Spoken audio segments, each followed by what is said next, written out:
বিসমিল্লাহির রহমানির রহিম। আসসালামু আলাইকুম। তস্করাস কিচেন থেকে আপনাদের জন্য আরেকটা রেসিপি নিয়ে এসেছি। আজকে আমি ডিম মামার ভাইরাল ডিমের একটা রেসিপি শেয়ার করব। এটাকে আমরা সালাড ডিমও বলে থাকি। এই সালাড ডিমের জন্য আমি 4টা ডিম নিয়েছি। এখানে উপকরণ নিলাম ধনিয়া পাতা, অল্প পরিমাণে হাফ চামচের চেয়ে কম লবণ, হাফ চামচ নিয়েছি চিলি ফ্লেক্স। এটা 2টা শুকনা মরিচকে একটু পুড়ে কষলিয়ে নিলে হয়ে যাবে। আর অল্প নিয়েছি শসা কুচি, আর এক ছোটো সাইজের একটা পেঁয়াজকে আমি একদম ছোটো কুচি করে নিয়েছি।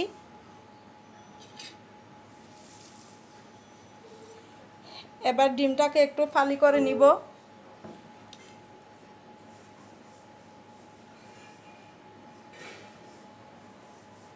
পুরোটা কাটবো না, আমি হালকা করে একটু ফালি করে নিয়েছি। এভাবে করে আমি 4টা ফালি করে নিচ্ছি।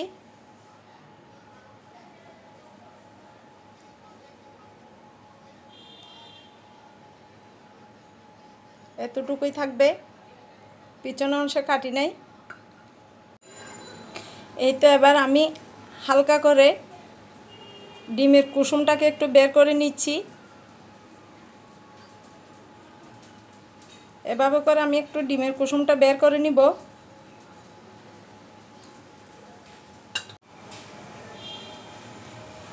এই তো আমি 4টা ডিমের কুসুমটাকে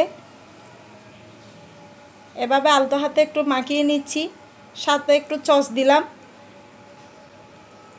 আমার ভিডিওটা স্কিপ হয়ে গেছে, অন করতে ভুলে গিয়েছিলাম, এজন্য আমি সস দেওয়াটা হয়তো দেখাতে পারি নাই।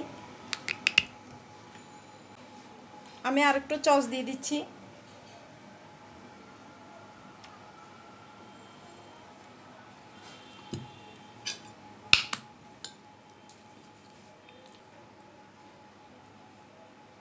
এতে ভিতরের ডিমের খালি অংশ। এবার আমি পুরটাকে ঢুকিয়ে দিচ্ছি।